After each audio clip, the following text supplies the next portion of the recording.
군병원 수술실 모두가 그것이 살아나길 간절히 기도했던 설. 투수 275호님께서 올려주신 썰렁썰레입니다. 유튜브로 보신 분들 구독과 좋아요 잊지 말고 한 번씩 눌러주세요.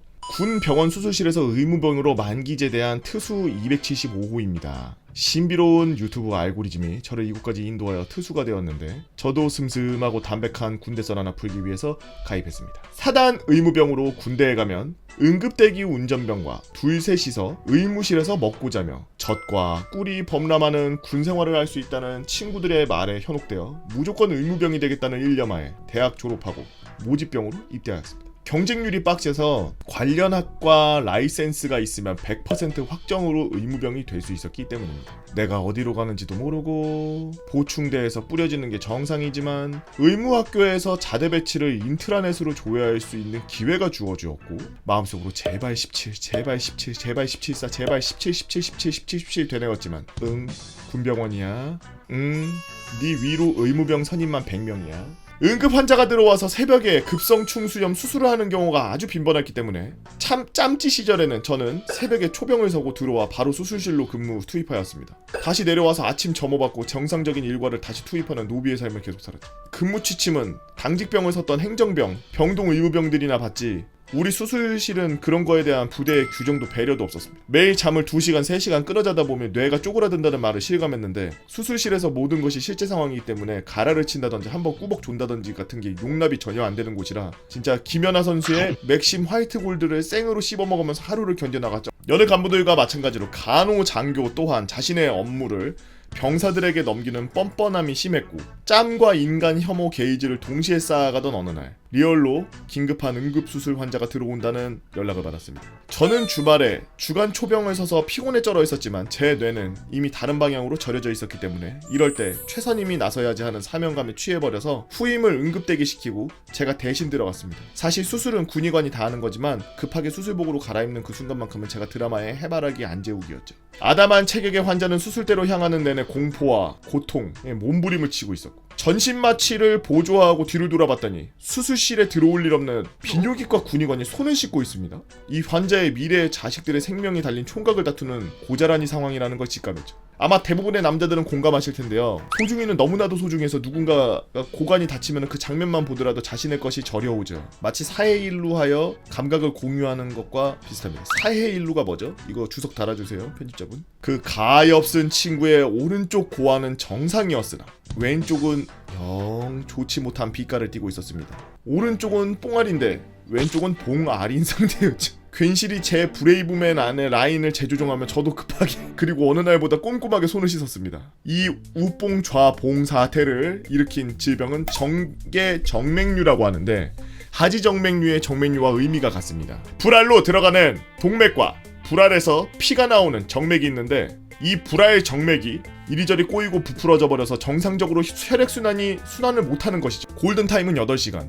주말에 이 친구가 자고 일어나서 이상함을 느끼고 혼자 끙끙 앓다가 우리 병원까지 호송되었으니 아슬아슬합니다. 바로 해결하지 못하면 이 친구는 잘 익은 감나무에서 감이 떨어지는 것이 분명했죠. 비정상적인 파이어 에그 정맥을 자르고 지지고 막는 과정에서 수분, 가느다란 브랄 동맥과 올챙이들이 나다니는 길을 자르면 모든 것이 끝나버리기 때문에 수술실은 긴장감이 싸늘하게 식어갔습니다. 그런데 갑자기 집도하고 있던 군인관이 손을 놓습니다. 전신 마취는 타임어택과 같게 어떤 수술이든 의사는 손이 쉬지 않습니다. 홍시가 되어 떨어져 버린 걸까요? 아니, 막아놨던 피가 제대로 돌고 고여있던 것이 다른 정맥으로 우회하여 봉알이 뽕알로 예쁜 빛깔을 되찾기를 기다리는 것이었죠. 딱 여기까지가 사람이 할 수 있는 의학의 영역이었고 그 이후는 쌍봉나타와 단봉나타, 이 친구가 무엇으로 살아가게 될지 결정하게 되는 것은 신과의 운명의 영역이며 주사위의 영역이었고 업보와 전생의 영역으로 넘어갔습니다. 비뇨기과 군의관, 마취과 군의관, 비뇨기과 기강병, 저와 간호장교, 네 남자와 한 여자는 그 순간 오직 하나만을 위해 기도했습니다. 저는 믿는 종교가 없었기에 중복 기도를 막기 위해 원불교 쪽으로 빌었습니다.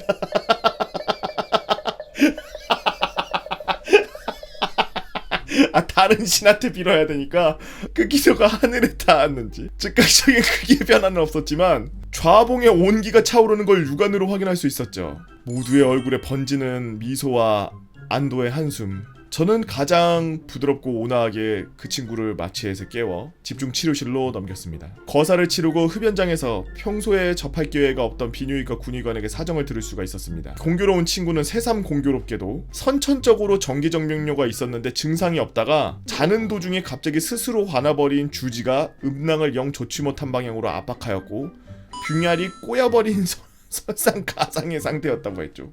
위병소를 빠져나가는 비뇨기과 군의관의 소나타에 존경과 경애를 담아 경례를 때렸고 저는 그 이후 저녁까지 다시는 제게 주어진 업무를 귀찮다고 짜증난다고 생각하지 않게 되었습니다. 이 글을 읽는 여러분, 주말에 소파에 누워서 그곳을 긁거나 손가락으로 드리블할 때 각별히 주의해 주시기 바랍니다 라고 하시면서 트수 275호님께서 올려주신 썰랑썰레였습니다. 요즘에 이 뽕알에 대한 썰이 많이 올라오는 것 같아요. 아무래도 날씨가 이런 좀 이렇게 습하고 더운 이때가 돼서 관심들이 많아져서 그런지 자기도 모르게 이렇게 만지고 있다가 그래! 나 군대에서 그런 썰이 있었지! 그러면서 뽕알 만지던 손으로 키보드에 타이핑을 치면서 이렇게 글을 남긴 것이 아닌가. 네 위로 의무병 선임만 100명이야. 이게 현실적인 게 제가 좀 사족을 달자면 이게 어떤 보직이든 다 똑같아요. 뭐 보급 개원이라든지 보급 특기라든지 행정 특기라든지 뭐 이런 뭔가 이렇게 특기가 있는 그런 특기들이 있는 그런 곳은 사단이나 이런 데로 떨어져서 아주 조직이 조그말수록 편해요. 좀 편한 상태예요. 왜냐하면 선임들도 많이 없고 그만한 보직이 TO가 없기 때문에 내부에서 뭐 그렇게 많은 일들을 처리하는 것도 아니고 사실상 문제가 뭐냐, 그런 특기병들만 모여있는 데를 가면 지옥이 펼쳐져요. 저 같은 경우에는 부대에 한 4,500명 있었는데 그게 전부 운전병이었어요. 행정 개원, 밥 만드는 애들, 정비병, 근무 쓰는 애들 하나도 안 빼고 전부 다 운전병이야. 그냥 아예 장교부터 병사까지 다 운전병이. 그러다 보니까 일반 그냥 부대랑 다를 바가 없어요. 메리트가 전혀 없고 오히려 장비들이나 이런 것들이 훨씬 많고 또 그런 거에 대해 굉장히 예민하게 생각하기 때문에 집중되어 있는 곳이라 관리도 빡세고 선우임 간의 그런 내무실 그런 규율도 좀 거지 같고 부대 갈 때 특수보직이라고 좋아만 하지 마세요. 그거 모여있는 데 가면은 지옥이 펼쳐져요. 진짜 김연아 선수의 맥심 화이트 골드를 생으로 씹어 먹으면서 하루를 견뎌나갔죠. 이거 개 이해돼. 저도 운전할 때 우리 운전병들 부식 중에 음료수 같은 거 이런 것들은 그냥 많이들 막 사서 먹으니까 커피를 들고 다녀요. 졸리면 먹으려고 커피를 막 사서 들고 다니는 사람도 있는데 그 정도가 아니라 저 같은 경우에는 한 번 거의 쉬지 않고 한 8시간 동안 내려갔다 올라왔다 막 이런 거를 새벽에 막 반복하고 이래서 어쨌든 커피를 계속 마셔서 각성된 상태로 달려야 될 그런 때가 있었는데 그때 간부가 이렇게 하는 걸 알려줬어요. 수송관이 그냥 맥심이 통 들고 다니면서 애들 창문 연락을 해서 창문 안으로 막 한 3-4개씩 막 이렇게 던져줬어. 그래서 실제로 그 운전하면서 졸리면 그 대가리 까가지고 이거 확 이렇게 먹으면 목에 걸리니까 확 먹으면 안 되고 침 이렇게 좀 집어넣어가지고 개 씁쓸하게 만들어서 이렇게 먹으면 써서 고통스러워서 잠이 깨. 근데 끝은 달아. 그래갖고 침이랑 섞어가지고 이렇게 조금씩 이렇게 입에다 집어넣어서 약간 껌 씹듯이 운전하면서 담배 피듯이 입에다 물고 이렇게 운전하다가 조금 이렇게 부어서 먹고 또 씹고 빨아먹다가 또 이렇게 부어서 먹고 이러고 먹었거든.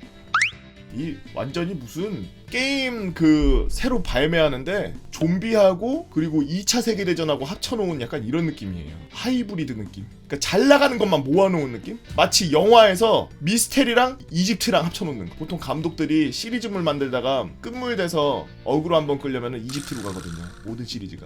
그래서 시리즈가 이집트에 갔다 그러면 끝이에요. 그 시리즈는 그냥 거기서 이제 더 이상 발전할 수 있는 게 없어. 그 우주 가야 돼.